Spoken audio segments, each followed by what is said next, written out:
Kumpiyansa naman ang UE Red Warriors head coach na si Joe Silva na magiging competitive sila sa upcoming UAP season led by their star player Alvin Pasaol. Narito ang interview ni Nico Halili kay Coach Joe.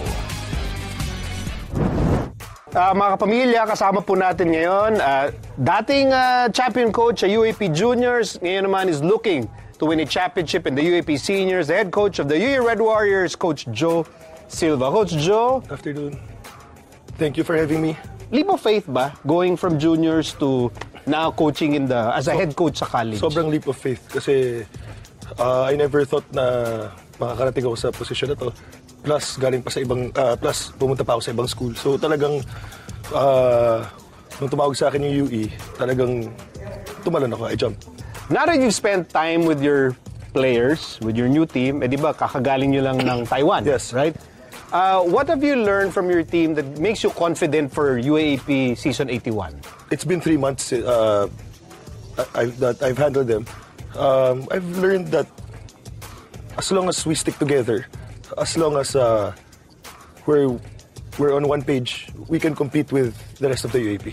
What will help you compete? What is it about your team? Is it offense, is it defense, is it attitude, is it culture that will make the Red Warriors something to be feared of by the other teams? Well, it's the attitude and the discipline that the coaching staff and I put in. We now have a more defensive mindset, and of course, that motivation to show everyone that we're tired of losing, we're tired of being the cellar dwellers. So that can help fuel us to at least compete with the top teams.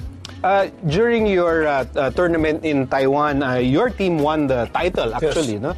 Tinalo niyo yung mga club teams yes. doon. What were you most impressed with dun sa pinakita ng players mo in that Taiwan tournament? How they were able to sacrifice their roles and stick to the system, embrace the system that we put in.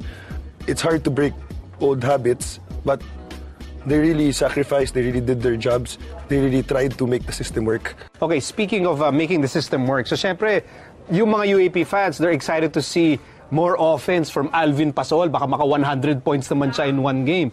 So, what is Alvin's role in your new system for the Red Warriors? Alvin's role is to be our leader, on and off the court.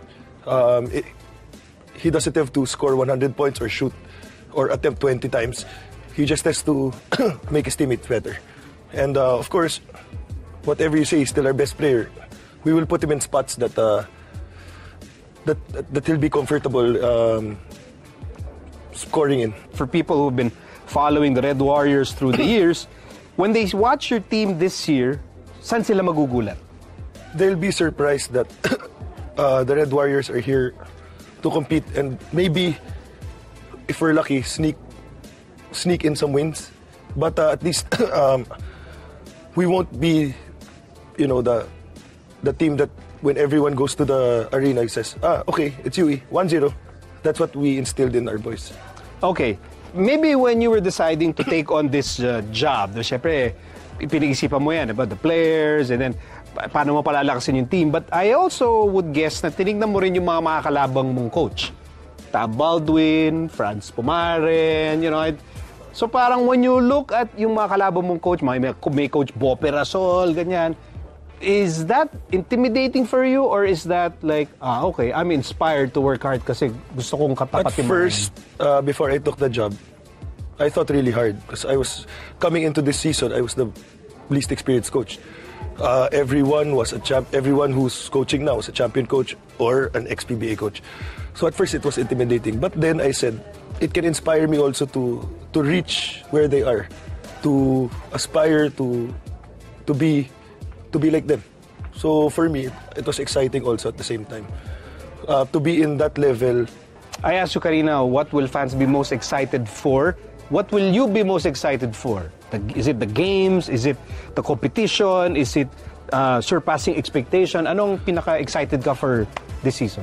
I'm just excited to, well, of course, to coach at the seniors level. But of course, I'm just excited to know, to show what I can to help UE at least compete or win some games. So that's what I'm most excited about, to bring back the buzz, the excitement in the UE community. So that's what I'm most excited about. Thank you very much, Coach, and good luck. Thank you. Okay, so relax start muna tayo, ha? Hindi muna kita bibiglayin, okay? Final four this year, yes or no? Well, I hope so. We're looking for that. You're looking for the... Yeah, for that Final Four slot. Again, that's the natural progression. In the first year that I was there, we won 5. Last year, won 6. I think if we won 7 or 8, I think that would contend us to be the Final Four. So everyone is saying Final Four. Maybe some are saying, "Oy, sure Final Four na yan," based on last year.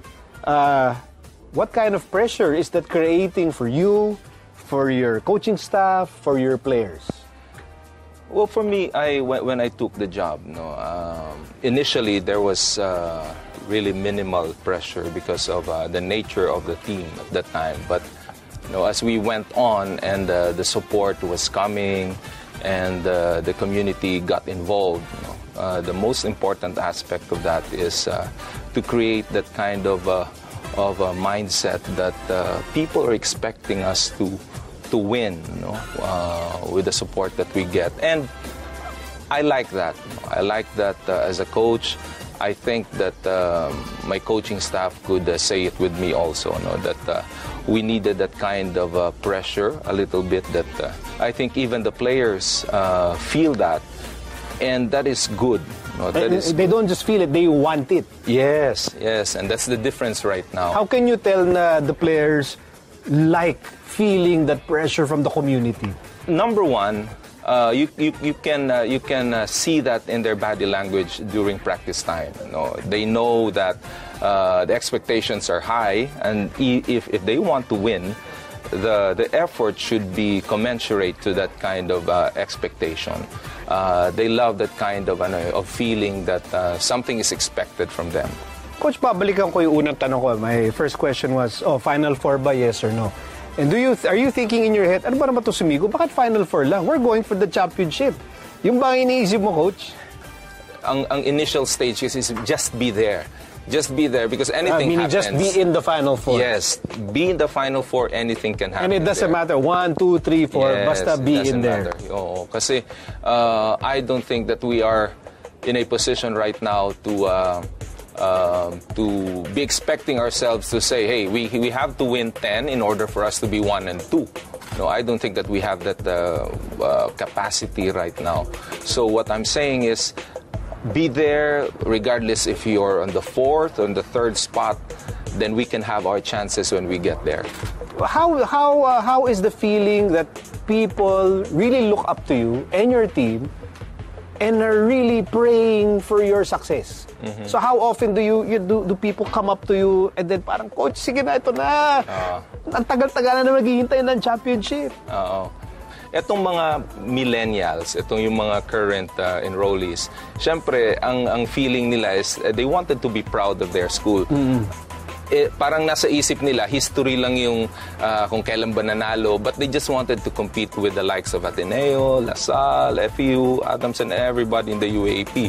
But then again, yung mga contemporaries ko. Kasi para bang nung college, huling championship natin. Kailan pa ba yan? That was 32 years ago. Kailan tayo mananalo ulit? So, yun ang medyo mas malalim. Yung mga tatay na lumalapit. Yun ang medyo mas malalim, yung desire to be proud again. Kami mga millennial, ang lumalapit kami, Coach, kailan ba maglalaro si Kobe Paras? Si Richie Rivero. Ganyan ang mga millennial eh. So how do you answer that? Yung the people who are so excited that you have these big names in your program now. Well, ang kagandahan naman yan is, again, sinasabi ko naman lagi, nag-generate ng magandang interest. Mm-hmm. And then, they're excited for our team. Yung usual na parang feeling mo at yung positive desire na sana manalo si UP is nandun eh. Hindi yung katulad ng dati na pag nakakita ng player, nako, kaya saan na naman pupulutin itong team namin, di ba? But right now, even if you go around campus, pag nakita nila si Kobe or even Richie, parang iniisip nila, nagkakaroon sila ng pride na may laban naman kami ngayon, di ba? Meron na kaming laban at this particular time. And although yan naman, nasa concept lang, paglalabanan pa rin yan sa court, at least nararamdaman nila. This team that you'll have for season 81, how excited are you to see them in action? I think we have what it takes to really contend for a slot in the Final Four. I think that we had gained the winning experience based on our last 2 years. I think that I had a good mixture of veterans and sophomores and rookies, and I'm hoping that all of this is going to like be resulting to a positive response from them, na parang ito, hindi lang, we're not only looking at next year, we have right now. So what are we going with the right now, no? Are we going to let this pass, or are we going to make something out of this? Thank you, Coach. Thank you. Hey everybody, this is Anton Rojas. For more sports updates, keep watching The Score and make sure to subscribe to our YouTube channel. That's ABS-CBN Sports and Action.